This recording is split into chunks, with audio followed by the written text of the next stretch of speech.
Bandeko balandi bana papa Simon Kimbangu mbote na bino banso besika bozali kolanda biso ndenge ezali bomesano na biso po ete tokwa kosolola masolo kaka ya monene papa Simon Kimbangu bolobi mingi bokomi mingi bobengi pe mingi kasi lelo tolobi ete tozali na bino elongo tokolemba te papa Simon Kimbangu musala na ye alobaki ke rôle na biso toyaki na kati na mboka oyo to panza sango na ye yango wana biso tozali kopanza toyebi association oyo ezali kobengama OPHK tobandaki yango na ebandeli kasi lelo pe tolingi tokota susu likambo yango pamba te tokoka kopusana topusa yango ekende mwa moke likolo tokosenga na bandeko na biso na équipe technique bakoka kozwela biso mopaya na biso toyambi na mokolo lelo tomama mbote na yo Mbote papa Lambert. tokosenga na yo ose présenter bandeko na biso bazali kolanda biso po ete bakoyeba napesi yo maloba. Merci beaucoup papa Lambert et toute l'équipe technique. Biso tobengami bongo na kombo ya Maman Mireille Babunzongo, directrice générale ya œuvre philanthropique et humanitaire de l'église kimbanguiste. Oyo esalama bongo na papa Simon Kimbangu Kiangani mokonzi ya Lingomba, chef spirituel et représentant légal ya église kimbanguiste. Merci maman directrice maman Mireille Babu, en tout cas tozali ne sengo mingi pona koyambo na mokola lelo tango tomoni yo nde tolobi ke malamu tosolola pamba te bana na biso bazali kolela mingi ba oyo bakosalisa bango ezali kaka nde biso et surtout na poto na mikili ya poto ndenge pe tomoni yo tolingi toyeba likambo yango mekana nikolimbolela biso ezali vraiment au juste ezali nini olobi kaka nazali directrice oke na mbangu ndenge bino pe koloba ya mbangu mekana nikolimbolela biso moke toyeba OPHK elingi koloba nini. Merci beaucoup papa. OPHK elingi koloba œuvre philanthropique et humanitaire de l'église kimbanguiste. Autrement dit na lingala lisanga ya bakolozololo mbote. Batu oyo bazara na motema mawa pona kosunga batu ya mawa tope batu ya pasi tope tout simplement batu oyo bazali délaissé na kati ya famille na kati ya société na kati ya bisika nyonso tozalaka tokomona kezala na batu mosusu bazalaka marginalisé tellement rejeté ke tata mokonzi ya bule sepesaki ya kosala ONG de ya Lingomba kimbanguiste ya Mama Mireille te ya mutu songolo pakala te mais ya église kimbanguiste mpona kosunga toutes les personnes qui sont marginalisées, toutes les personnes qui sont rejetées, toutes les personnes qui sont porteurs du handicap, toutes les mamans veuves, les tatas veuves aussi au beau sanarate, donc toutes les personnes qui sont rejetées, marginalisées. O azakata na loboko na litama kotala na kochangaka nanya komona nga kasi tata molimo santo atondi sami na motema botata na botema bonzambe nde bongo créaki OPHK o asali bongo depuis 2008 statut OPHK ebimaki na kati ya Lingomba na biso nde biso apesi biso bokonzi na yango ya kotambwisa ngo uta 2018. Merci maman directrice maman de pe bandeko bazali kolanda biso toyoki yo na ndengo uti koloba na biso kasi biso tokolobaka mingi soko zwi esika tokolobaka obeleka soko so zwi esika oyo kaka koloba bapesi esika bapesi mais siko mosala bilan na yo banda yo komi na 2008 tina mokolo ya lelo ezali ndenge nini 2008 ezali date ya création ya ONG de OPHK biso toyekozwa mosala oyo na août 2018 tina mokolo lelo solo tozokende bongo na 6e année na kati ya 6e année oyo solo mosala ezali international eza universel esengelaki na biso ya liboso kosala recensement ya bana biso kimbanguiste epai nyonso bango bazali surtout nanu na bamboka oyo pasi ezali makasi tomoni bongo na este mboka na biso na Rutshuru na Goma na Kiwanja na Nyiragongo pe bongo na bongo tomoni bongo na Congo central tomoni bongo mboka Matadi tomoni bongo mboka Nkamba tomoni bongo Kinshasa tomoni bongo Kunzulu tomoni bongo plateau de 15 ans pe bongo na bongo solo musala liboso ezalaki ya makasi ya administration c'est-à-dire ko recenser bana wana pamba te un orphelin appartient d'abord à l'État avant à appartenir na Lingomba esengeli na mwana zala identifié non seulement tant bo identifier mwana ensuite faut koyeba ba besoin ya mwana pe après besoin mwana eza ba suivi ya mwana aza kaka lata te kasi mwana esengeli ndenge tata molimo centre FCS le dit mais ete esengeli kolandela ye mwana ntango aza mokie il faut atanga il faut azwa formation il faut pour lobi pe akoma non seulement utile na société mais aussi utile na kati ya lingomba na biso. Merci maman directrice maman Mireille ezali esengo mingi mpe ezalaka pasi mingi pamba te ya koyokaka makambo boye bana na biso tozali komona na Goma na Kivu na bisika oyo pasi ezali guerre même na baba Congo même na Kinshasa même na Europe ndenge tokolobaka ntango nyonso même na Europe pasi ezali ndenge yo ozali wana oza na mbongo te oza na eloko moko te sikoyo osalaka ndenge nini po ete okokisa posa ya papa Simon Kimbangu Kiangani mpona mosala oyo apesaki yo.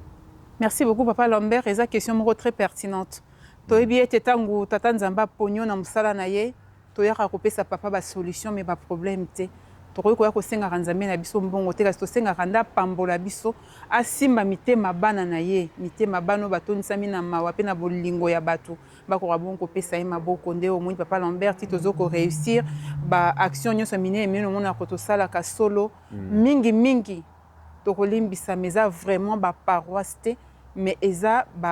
bandimi on dira pambate bandimi baza isolé mingi baza kana information te to mingi ba information comme la bango te na tina ba raison songolo pakala ka so mona mutu moko mi bale misato et pas nyo sezo ke ko sambela akoya vers yo mama nazana eloko boye mama nazana eloko boye 2 3 4 5 6 personnes ba ko sunga to zaka mingi te Papa Lambert car si ce sont des gens de qualité quand ils viennent donner ils donnent vraiment avec un cœur pur, ce qui fait que bon ata bozana ngoya mukie mais ça là vraiment makambo minene de to profiter tout le temps ya ko remercier ba tata Simon Kimbangu Kianga na tout isa makamite mana bango ete ba ko rabon ko sunga bilanga oyo bana bitike bazangeli bato. Merci maman Mireille to pesio merci que de comme ko pesa même na pasi biso pe na kati na émission masolo to ko meka ko tala soki to ko sala ndenge nini po ete to tiape loboko na esika wana kasi okoloba na bandimi bana papa Simon Kimbangu parce que bana papa Simon Kimbangu ezaka kate ba croyant kimbangiste na oya libanda pe bazali bana papa Simon Kimbangu sikoyo lelo loba na bango loba na biso okoloba na biso nini e tokokutana na yo ndenge nini tokosala nini po ete ba posa na biso po ete tokokisa ba posa na yo po ete yo kokisa ba posa papa Simon Kimbangu Kianga ndenge azali kolingelango po ete papa Simon Kimbangu Kianga na sepeli biso tozima pamboli yo koloba na biso ni. Vraiment papa merci ya liboso to pesina nous merci na ba responsable paroissiaux oyo bazo ko accompagner œuvre papa Simon Kimbangu Kianga ni pamba te mingi baza na vision ya papa te kasi mukeo baza na vision ya papa solo bakozangisaka te tant to kosenga ka bosenga ya ko tindika ngope pa ya bandimi tina mondimi ase ya kozwa message romona bongo ba recontacter biso to sengi susu merci mingi na ba représentant paroissiaux au PHK oba mi pesi penza kore am chaque dimanche à rotambusa kaye pona nini bana bazanga ya kolata te bana bazanga ya komela te e bato non seulement to scolarisaka bana to zape na bano baza hospitalisé baza na ba maladie chronique to za na bana o mingi baboti mwana botami avec infirmité mwana botami kizengi ba kosani ba kobwakela biso mwana na c'est un être humain et sengeli azwa ba soin et sengeli azwa chaleur humaine donc nyoso eza charge moko ou ils ont en tout cas un apport financier. Cet apport financier, eza kaka ya ba kimbangiste te, eza pe ya ba ndeko oyo balinga ka église kimbangiste pe balinga ko sunga bato amawa. To komona ka mingi to kolobaka ete to kotiza kana ba ONG de XYZ. Mais kasi OPHK ezali ya papa Simon Kimbangu Kiangani. Mokonzi ya Lingomba ndenge afiki ezali ndenge ba groupe ezali ndenge OPH keza na kati ya Lingomba Kimbangiste kasi kokamwa mingi ete bandeko na biso ba mama na biso ba tata na biso tozo sundola pe ko abandonner bana oya biso moko ndenge to sali bonne tata nzamba yo kela biso mawa. La charité bien ordonnée commence par soi-même. Totali ete tozo tambola na ba confession religieuse mosusu lorsque tozara na ba réunion d'assemblée générale to komona ete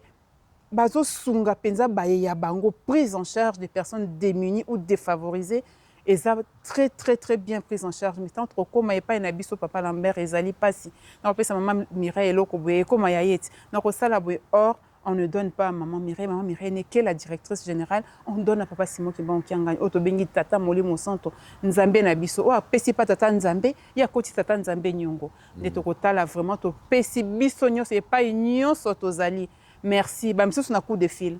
Msusu na mabondeli, msusu na soutien, msusu na eloko mukie mais tango yoka conseil wana lobino esengeli ko sana bana boye ko zongi sana bana boye ezo sala biso plaisir mingi. Toko remarquer pe que na mboka ya Europe mbate to ko sala tournée européenne Papa Lambert eza pasi eza mawa nombre ya ba parents au bazana bana vivant avec handicap. Nombre de parents au bazana bana vivant avec trisomie. Nombre de parents au bazana bana to benga ba autiste. Mais c'était tellement criant, je me suis dit, mais comment tu as dit maman kasi boye? Les 10 000 qui ont fait des orphelins, fait des veuves, fait des personnes vivant avec handicap. Non seulement il n'y avait pas grand monde, non seulement il n'y avait pas assez de sensibilisation, et pourtant, dans beaucoup de maisons, tu as pas si ndenge na ndenge. Tu as bana baza maladie, tu as parents baza maladie, tu as mais tu as bomba bango. Pourquoi ne pas contribuer, ne serait-ce que na œuvre monene boye? Tata Nzamba croit vraiment qu'on arrêter l'hémorragie, surtout en Europe. Et ça, c'est que les parents y mikolo, des jeunes couples, beaucoup de jeunes couples avec des enfants en situation de handicap psychique. Alors, réseau ça la passe c'est vraiment essengel na yo nanga to lamuka na tina musala oyo to pesa tata Simon qui m'a ngani maboko po yetangwa sepeli. Nakanisa Maman Mireille, Maman directrice toyoki yo mais sikoyo po batu ba ko contacter yo ba kosala ndenge nini po ete posa ya batu tozali ko senga na bino batu luzolo la mboto bozali ko landa bozo mona musala mama oyo azali ko sala soki to moni ke lelo to zuye na masolo Kimbangu po ete musala na ezali ko monana Papa Simon Kimbangu kenga na azali ko sepela yango wana biso ba croyant Kimbangisi bandimi bana Papa Simon Kimbangu to telema to benga mama na biso po ete to tia maboko to moni mosala nini oyo azali kosala na pasi azoko kende besika msusu donc eza mwa pasi po to kwa kolobango me to kolobango tambala sima mama to sengi na yo omiloba esika nini batu bata motema malamu bata motema mawa o bakoyi ko benga yo po ete bako tia mwa loboko po ete yo kokisa pe baposa wana okanga ba vide oyo bandeko na so bana na biso maman na so bazali komona pasi. Merci beaucoup Papa Lambert. Yaliboso eza œuvre humanitaire internationale eza na site internet. Ce qui to beti w.ophk.org na niveau à Google boko tabongo na site boko mona solo misala nyoso OPHK yango asalaka.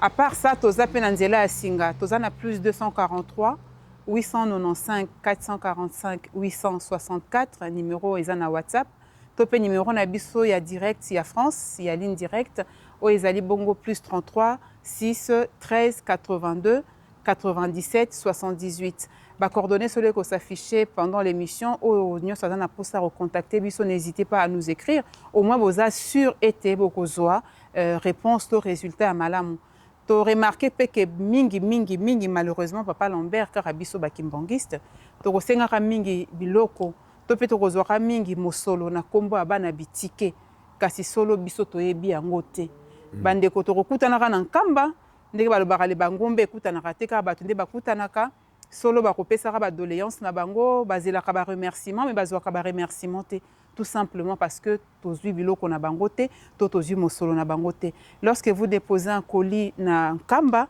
toza na maison ya Congo central kuna na Mbanza et pas boroyi kozui la biso na bureau PHK na centre d'accueil Kimbangiste pe na studio numéro 20 boroku tapé bongo toute une équipe eza na pona koyamba bino pe biloko na bino à chaque dépôt de colis bokozwa ka ba bengi kombo reçu. Soko ozui reçu aux assure ete colis na yo et komaki ka soko ozui reçu te tata maman yebaka ete peut-être l'on a qui le libanga on n'y peut rien. Merci bana Papa Simon Kimbangu na kata utu kolanda to komi na suka ya masolo na biso na mama directrice mama soki liloba moko to mibale oyo bosana ki Papa Lambert fallait atuna yo fallait na tuna yango mais nga na tunité be mususu na bombi po ete ezala pasité mais yo lobi yo moko monique non oyo fallait ka na lobango to pesi mo la poto succès émission na biso.